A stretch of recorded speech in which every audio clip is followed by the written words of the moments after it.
దేశంలో ఎక్కడా లేని విధంగా ఇంధన కొరత సమస్య ఆంధ్ర రాష్ట్రాన్ని పట్టినటువంటి సందర్భం ఏదైతే ఉందో చాలా ఆశ్చర్యానికి గురి చేసింది.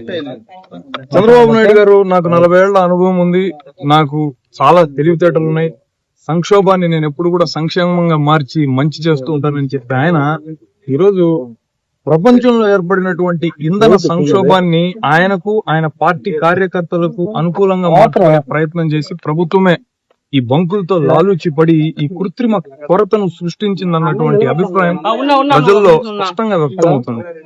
ఇది కారణం ఏంటంటే ఇలాంటి పరిస్థితి ఇంకా ఏ రాష్ట్రంలోనూ మనం చూడలేదు. ఇక్కడ మాత్రమే పెట్రోల్, డీజిల్ సప్లైలో ఇంత దారుణంగా నిర్లక్ష్యాన్ని ప్రదర్శించినటువంటి తీరు చాలా ఆక్షేపించదగిన విషయంగా వైఎస్ఆర్ కాంగ్రెస్ పార్టీ ప్రజల పక్షాన నిలబడి ఓ నిరసన కార్యక్రమాన్ని తిరుపతిలో వినూత్నంగా చేపట్టడం జరిగింది. ప్రభుత్వం ఇలాంటి విపత్కర పరిస్థితుల్లో తమ వైఖరిని మార్చుకోకపోతే పోరుబాట పట్టడానికి కూడా వైఎస్ఆర్ కాంగ్రెస్ పార్టీ వెనకాడబోదన్న విషయాన్ని హెచ్చరిస్తూ, గతంలో మీరు చేసినటువంటి తప్పుల్ని కూడా మరోసారి మేము ఎత్తు చూపుతున్నాం. విత్తనాల కోసం, యూరియాల కోసం రైతులు రోడ్ల మీద నిలబడి ఎలా పడిగాపులు కాశారో మీకు గుర్తు ఉండే ఉంటది. రేషన్ సరిగ్గా అందక ఇబ్బంది పడినటువంటి క్షణాలు కూడా మీకు తెలిసే ఉంటది. అయినప్పటికీ కూడా ఈ ఫ్యూయల్ షార్టేజ్ వస్తుందన్న విషయం తెలిసి కూడా మీరు మౌనంగా వ్యవహరించి అవార్డుల కోసం ముంబై చుట్టూ తిరుగుతూ 6 డజన్ మంది మంత్రులను సింగపూర్ లో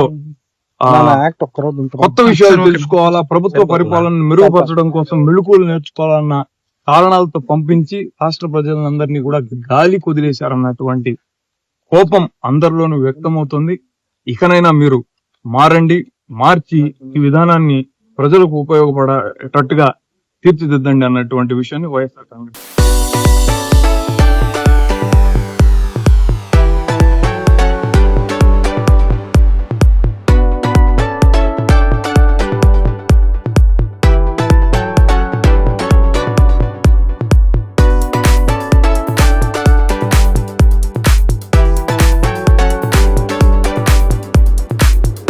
దేశంలో ఎక్కడా లేని విధంగా ఇంధన కొరత సమస్య ఆంధ్ర రాష్ట్రాన్ని పట్టినటువంటి సందర్భం ఏదైతే ఉందో చాలా ఆశ్చర్యానికి గురి చేసింది. చంద్రబాబు నాయుడు గారు, నాకు 40 ఏళ్ల అనుభవం ఉంది, నాకు చాలా తెలివితేటలు ఉన్నాయి, సంక్షోభాన్ని నేను ఎప్పుడు కూడా సంక్షేమంగా మార్చి మంచి చేస్తూ ఉంటానని చెప్పి ఆయన ఈరోజు ప్రపంచంలో ఏర్పడినటువంటి ఇంధన సంక్షోభాన్ని ఆయనకు, ఆయన పార్టీ కార్యకర్తలకు అనుకూలంగా మార్చుకునే ప్రయత్నం చేసి ప్రభుత్వమే ఈ బంకులతో లాలూచి పడి ఈ కృత్రిమ కొరతను సృష్టించిందన్నటువంటి అభిప్రాయం ప్రజల్లో స్పష్టంగా వ్యక్తమవుతుంది. ఇది కారణం ఏంటంటే ఇలాంటి పరిస్థితి ఇంకా ఏ రాష్ట్రంలోనూ మనం చూడలేదు. ఇక్కడ మాత్రమే పెట్రోల్, డీజిల్ సప్లైలో ఇంత దారుణంగా నిర్లక్ష్యాన్ని ప్రదర్శించినటువంటి తీరు చాలా ఆక్షేపించదగిన విషయంగా వైఎస్ఆర్ కాంగ్రెస్ పార్టీ ప్రజల పక్షాన నిలబడి ఓ నిరసన కార్యక్రమాన్ని తిరుపతిలో వినూత్నంగా చేపట్టడం జరిగింది. ప్రభుత్వం ఇలాంటి విపత్కర పరిస్థితుల్లో తమ వైఖరిని మార్చుకోకపోతే పోరుబాట పట్టడానికి కూడా వైఎస్ఆర్ కాంగ్రెస్ పార్టీ వెనకాడబోదన్న విషయాన్ని హెచ్చరిస్తూ, గతంలో మీరు చేసినటువంటి తప్పుల్ని కూడా మరోసారి మేము ఎత్తు చూపుతున్నాం. విత్తనాల కోసం, యూరియాల కోసం రైతులు రోడ్ల మీద నిలబడి ఎలా పడిగాపులు కాశారో మీకు గుర్తు ఉండే ఉంటది. రేషన్ సరిగ్గా అందక ఇబ్బంది పడినటువంటి క్షణాలు కూడా మీకు తెలిసే ఉంటది.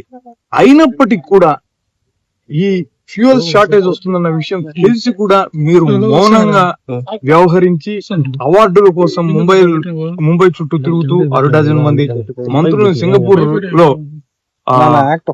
కొత్త విషయాలు తెలుసుకోవాలా, ప్రభుత్వ పరిపాలన మెరుగుపరచడం కోసం మెళుకువలు నేర్చుకోవాలన్న కారణాలతో పంపించి రాష్ట్ర ప్రజలందరినీ కూడా గాలి కుదిలేశారన్నటువంటి కోపం అందరిలోనూ వ్యక్తమవుతుంది. ఇకనైనా మీరు మారండి, మార్చి ఈ విధానాన్ని ప్రజలకు ఉపయోగపడేటట్టుగా తీర్చిదిద్దండి అన్నటువంటి విషయాన్ని వైఎస్ఆర్ కాంగ్రెస్ పార్టీ తెలియజేస్తుంది.